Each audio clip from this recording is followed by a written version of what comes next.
Alright, let me talk to you about consistency. Now, who the heck am I and why do I want to talk to you about consistency? Well, my name's Ty. I'm a graphic designer from Arizona. I do logo design and I create identity systems. And as an identity systems designer, what I do is I basically create the rules that guide the visuals. And if you stick to the visuals consistently, then it will create a brand that is recognizable and people will remember it and will buy from you. That's kind of the idea behind that. So, I want to talk about consistency in three ways. Three very important ways in this video. Typography, which is fonts, words, the graphic and the words and the fonts that you use on your graphics and in all of your visuals. Color and style. So I have created for this video a poster, a very punk rock poster. And I'm going to illustrate the importance of being consistent in each of these with slight variations. So you'll see what I'm talking about. Now, first, let's talk about typography. I have a punk rock poster. And when you hear punk rock, I'm sure that puts a certain visual into your head. Does it put this type of visual into your head? Probably not, I would guess. Okay, so this is what I'm talking about when I say typography. Font choice matters kind of a lot, and there's a great example of this. Imagine someone left you a handwritten note, and on it is this beautiful, beautiful font that says "You're mine." It gives you a certain feeling, doesn't it? It makes you feel kind of nice inside. Well, imagine you received a handwritten note with a font that looked like this. Yeah, it gives you a little bit of a different feeling, doesn't it? Saying something like that. So, yeah, font choice kind of matters, and I hope that illustrates why. So, for this, sorry, this type of font doesn't work. We have like these really elegant, serifed, delicate fonts. We have cursive for a punk rock band. This doesn't work. So, instead, we can fix it and we'll use something that is a much more suitable for them. So I would imagine maybe something like this.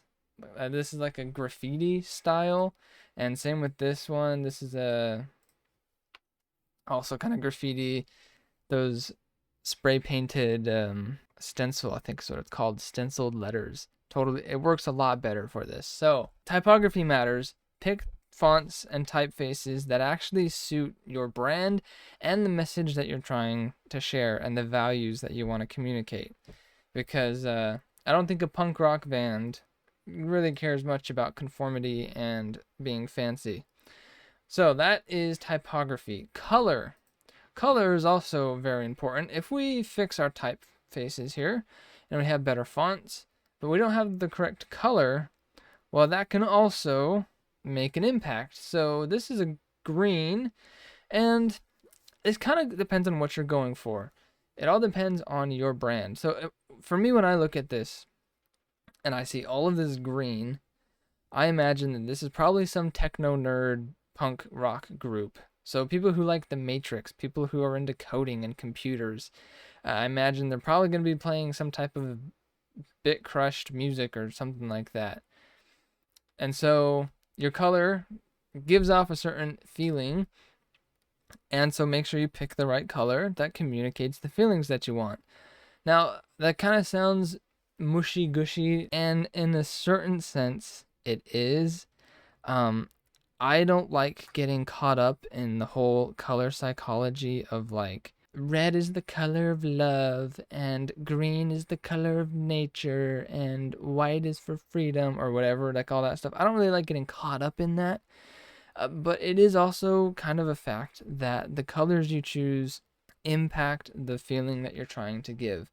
The pink on this poster, I don't think gives the right feeling that this punk rock group would want to convey about their music.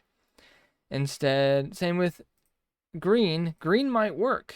And that's the thing, is color is kind of conditional on your message. Green might work because if you're a computery nerd group, green kind of fits that vibe. It makes me think of the Matrix. The most likely color that a group like this would want to use is like black or red. Now, when you look at a red poster, a red color, this feels more appropriate for this type of band, for this type of, you could even say, brand. Yeah, I don't know. This color feels more appropriate for this band and for this design.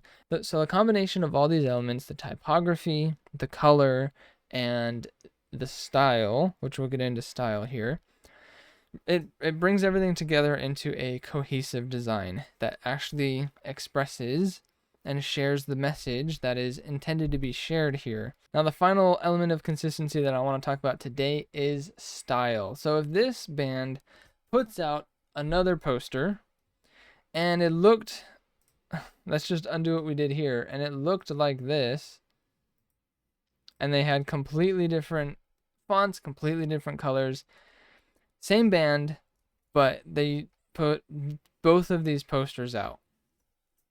How well do you think the message would stick? I don't think it would stick very well. And so part of consistency is style. The style of your designs, of your graphics that you put out, have to be consistent over a period of time. Anyway, that's my rant about consistency. If you're a designer or you work with a designer, remember to be consistent in these three things: your typography, your color, and the style. And hopefully you'll get great results and make amazing things. So anyway, thanks for watching. Peace out.